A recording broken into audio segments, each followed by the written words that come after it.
In England these days, most people live in towns or cities, but people's hearts are often in the countryside.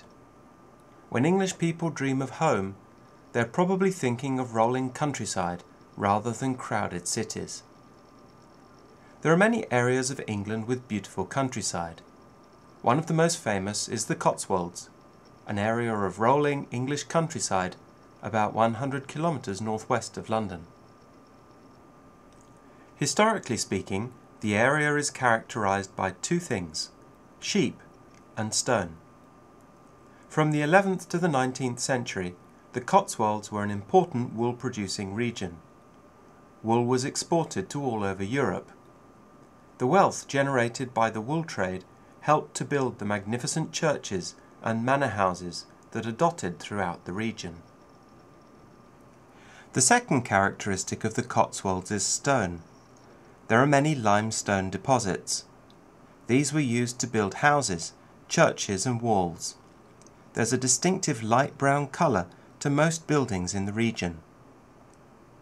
In the late 19th century, however, the wool trade went into decline.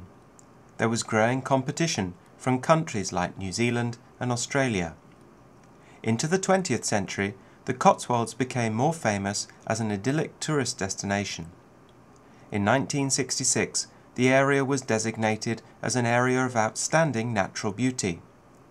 This means that there are restrictions on new buildings, and the appearance of the region must be conserved. Old buildings of historical significance may not simply be knocked down to make a new building.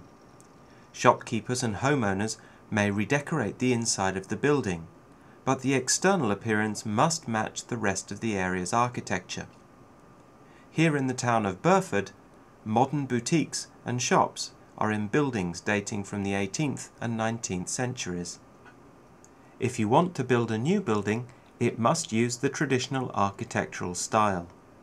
Look at this modern house, built with a thatched roof. Let's look at a few villages in the Cotswolds. This is the village of Bibury. The village is particularly famous for a row of cottages, called Arlington Row, which was built in 1380 as a wool store. People still live in the cottages today. The River Colne flows through the village. There is a trout farm, and you can stop at the Swan Hotel for some afternoon tea.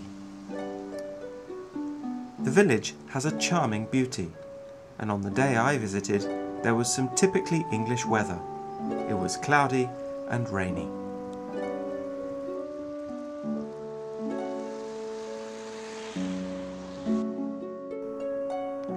This is a town called Bourton-on-the-Water. It has an interesting nickname, the Venice of the Cotswolds. The River Windrush flows through the centre of the village and is crossed by many charming bridges. In summer, the banks of the river are crowded with people.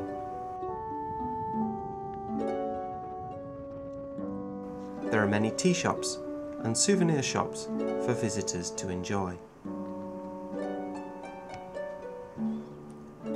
But perhaps my favourite village in the Cotswolds is Lower Slaughter. This is a picture-perfect village. Do not be confused by the name. Slaughter does not mean killing. It probably comes from the name of a Norman knight called Philip de Slaughter, who was given land in the area in the 11th century. There is an old mill and water wheel in the village. Visiting a place like Lower Slaughter is like taking a trip back in time. It's a charming, peaceful village with an unforgettable name. The Cotswolds deserves its reputation as one of the most beautiful parts of England. But I wonder if you've noticed something familiar as you've been watching this video. We've seen the rolling hills of the Cotswolds, but look at this picture. This is Bibury in central Hokkaido. We've seen beautiful streams flowing through villages with willow trees on the banks. This is a picture of Central Lawn on the campus of Hokkaido University. And the national flower of England is the rose. Here are roses in a garden in Hokkaido. Perhaps after seeing this video, you'll understand why this Englishman feels very much at home living in Hokkaido.